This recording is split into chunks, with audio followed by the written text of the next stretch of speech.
je pense qu'il y a cette possibilité, Oui. quel que soit le mentor, c'est rester d'abord à cet endroit et puis finir par s'éloigner. Deuxième des choses que je veux dire en rapport avec ça c'est très important, c'est mon petit parcours dans les ministères. Il arrive des fois, j'observe certains leaders et j'arrive pas à m'expliquer comment un leader peut devenir nocif vis-à-vis d'un enfant. Ok. Et là, je me dis, plusieurs grandissent en responsabilité, mais avec des blessures du passé qui n'ont pas été guéries. J'arrive pas à expliquer comment un leader désormais peut avoir comme un ennemi celui qui est sous sa responsabilité. Et j'ai dit, quand vous voyez cela, ne blâmez pas ces personnes.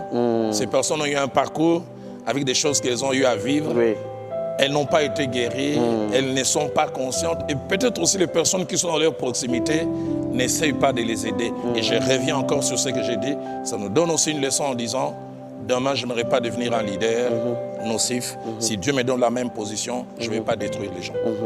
Gloire à Dieu, gloire à Dieu. Merci beaucoup, apôtre. On va peut-être prendre une dernière question des internautes. Chers internautes, si vous êtes avec nous dans ce salon, en étant dans le vôtre, s'il vous plaît, partagez-nous un emoji, une tasse de thé, une tasse de café. Bon, quand c'est un emoji, on ne sait pas s'il y a du thé ou du café dedans, mais partagez ce que vous avez, un verre de jus, un verre d'eau. Si vous avez une photo que vous voulez nous partager avec votre tasse de thé, de café, s'il vous plaît, faites-le. Il y a tellement de questions, mais nous allons en prendre une dernière et probablement que nous trouverons le moyen de faire parvenir les autres, le reste des questions à l'apôtre. Ça va aussi inspirer peut-être pour les prochains livres. Peut-être pour le prochain livre et vous aurez sûrement votre réponse. Alors on va prendre la dernière question.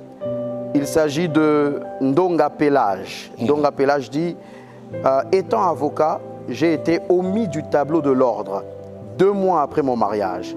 La situation a pris 2 ans et demi et le motif était injuste. Comment me comporter face à ceux qui m'ont fait ce coup? Il donne une situation personnelle. Il veut savoir comment se comporter vis-à-vis de ceux qui ont asséné ce coup à notre frère Ndonga Pelage. Alors j'aime bien ce texte de 1 Samuel au chapitre 24, verset 13. David est poursuivi par le roi Saül, qui a à sa merci, et les gens les poussent à lui faire du mal, il ne le fait pas.